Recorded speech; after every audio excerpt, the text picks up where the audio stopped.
Yan mga tahong yan ng mga maliliit na yan. Yan, mga tahong po ng mga maliliit na yan. Akala nyo ano yan ah. Tahong na mga maliliit na durog na po. Eto yan sila oh. Yan, ayan sila.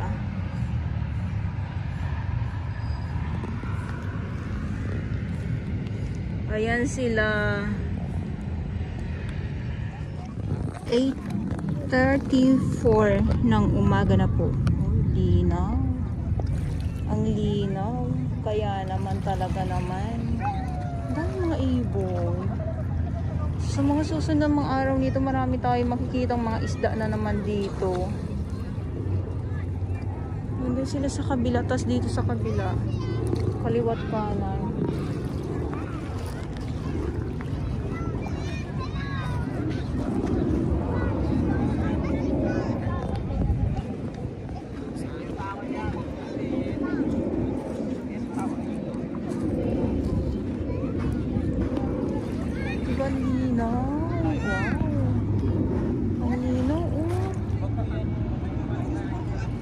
Agad yung mga ibon.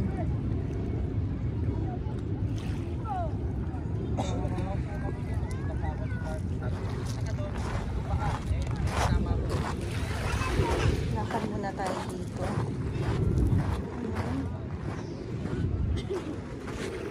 Ano kayo? Sana rin siguro na ganito oh. Kung nakikita natin. Kasi tahimik ang karagatan, tahimik ang panahon, wala pa pong sama ng panahon o hindi pa po tagbagyo, kaya malinaw po ang dagat na nakikita natin.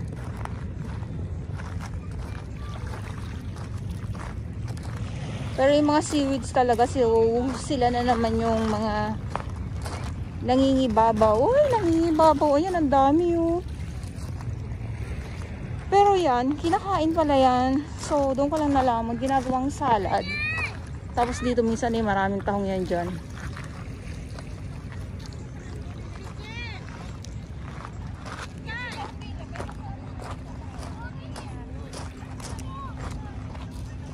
Uy, hindi ka magulay dyan kasi taon ka dyan. Ay, sorry.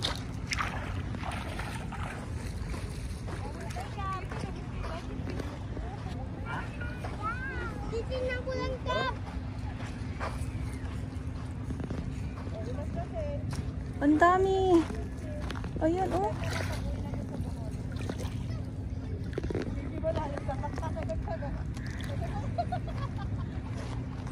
Yung iba na nakikita, yung gusto ligong-ligo na talaga sila, kaya lang hindi pa po talaga pwedeng maligo. At saka isa na din, wala na din tayong update about sa fecal coliform, kung patuloy na din ba na bumababa or ganun pa din.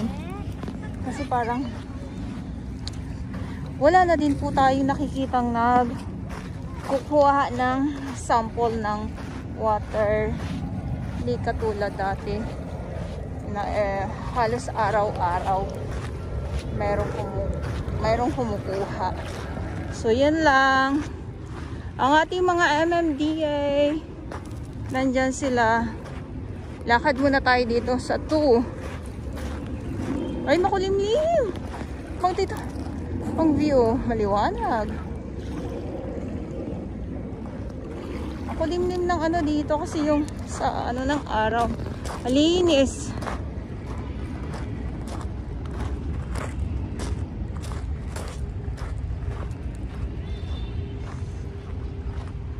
Nakakatuwa lang kasi pahinga yung ating mga warriors sa mga maraming kalat na kanilang kukunin or lilinisin. Meron pero ilan-ilan lang po. Ganon. So yung iba naman lakad-lakad lang. Tulad ng binabanggit ko nga po araw-araw, kung kayo ay sanay sa lakaran, lakarin nyo yung simula doon sa may entrance hanggang papunta dito sa dulo po ng 500 meters ng Dolomite Beach po. So yun, kung ayaw din ninyo ng maraming tao, kung gusto nyo ma-relax talaga, wala kayo masyadong nakikita or naririnig, dito kayo sa 2. Kasi doon sa 1, sa may entrance, pagbungad pa lang po talagang mapapapicture na kayo. Ang galing. Selfie na kuya. Kasi linaw, di ba? Yung wala kang makitang mga mga ayan kalat. Picture. Ikon. Tuloy yung lakad natin. Picture.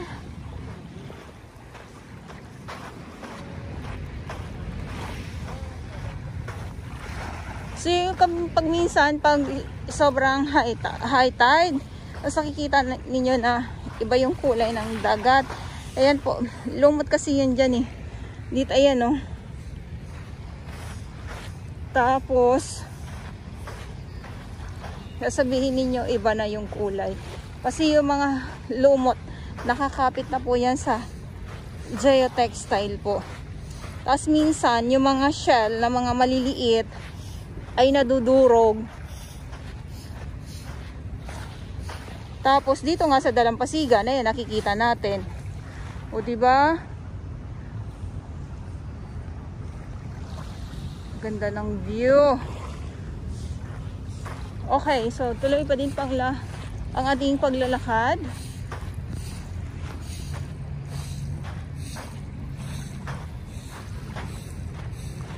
Ang ano kaya? Ang linis kaya?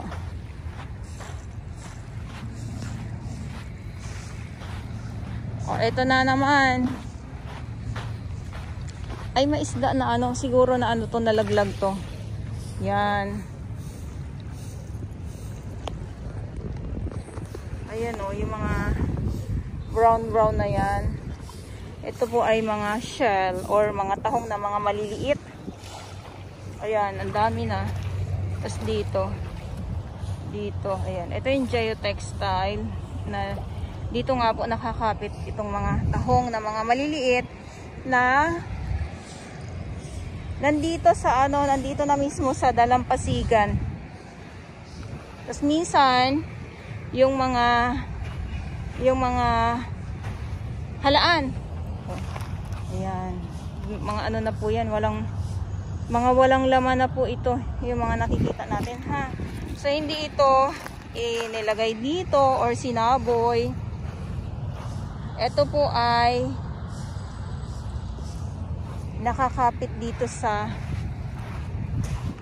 geotextile nga po. Okay, so nandito tayo sa 2 ng Dolomite Beach. Grabe na. Ang dami Ano ba pag sobrang low tide talaga? Ayan. Yan mga tahong yan na mga maliliit na yan. Yan, mga tahong po na mga maliliit na yan. Akala nyo yan tahong na mga maliliit na durog na po. Eto yan sila Yan, ayan sila.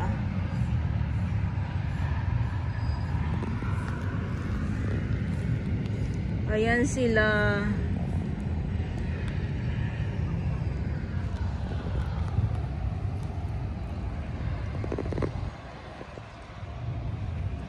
So, ang panahon ay ang panahon ay pasumpong-sumpong nga po. Minsan uulan, minsan kukulimlim. Ang dami. Kaya lang parang yung mga ganito kaliliit, parang yung ganito lang sila, yung parang hindi sila magsisipaglakihan.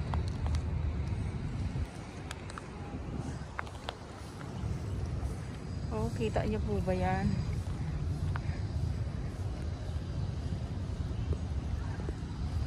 Geotextile na kinakapitan ng mga tahong. Ayan. So hindi po yan kung anong akala nyo ay burak na iba ang kulay, hindi po.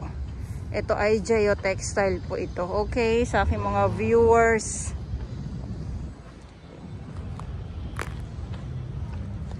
Dito pa lang yan, oh.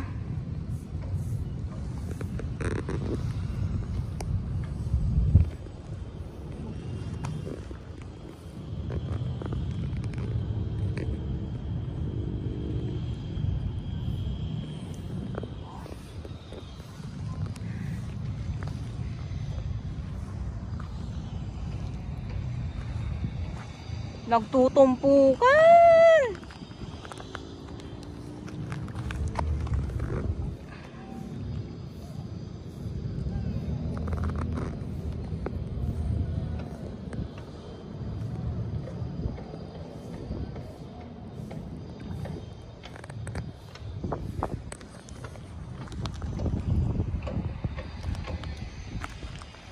Ang dami.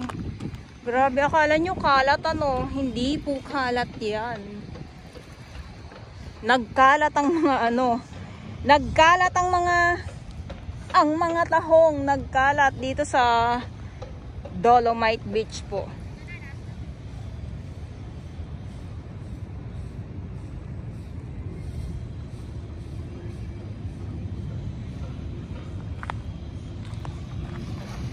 So hindi lang naman ngayong araw itong nakukuhanan ko, ilang years na din po.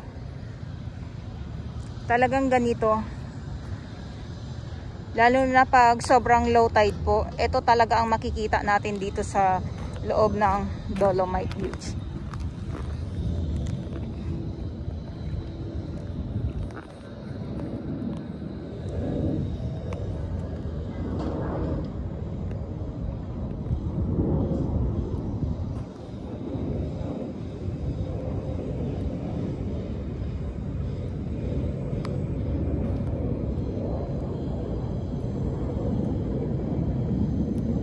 Okay?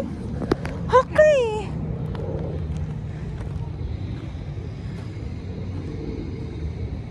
So, galing tayo dun sa may entrance nga po na taas na dito na tayo ngayon sa pinaka 500 meters ng Dolomite Beach at nakita po natin na napakalinaw ng dalampasigan.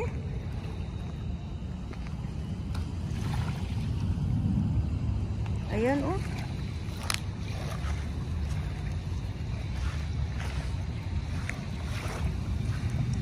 Dahil pag ganito kalinaw, walang kalat, alam ko, hindi ka na naman masaya. Hindi ka na naman masaya. Wala, gusto ko lang tumawa. Bakit ba? Masaya ako eh. Ay, isda.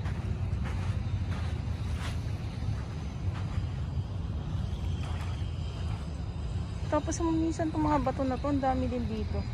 Okay. Ang linaw. Ang linis.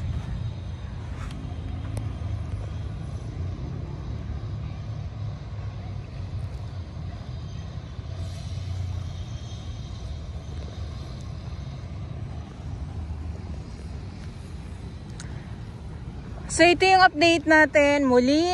Manila Bay Dolomite Beach po tayo ngayong araw, Sunday, Pilipinas.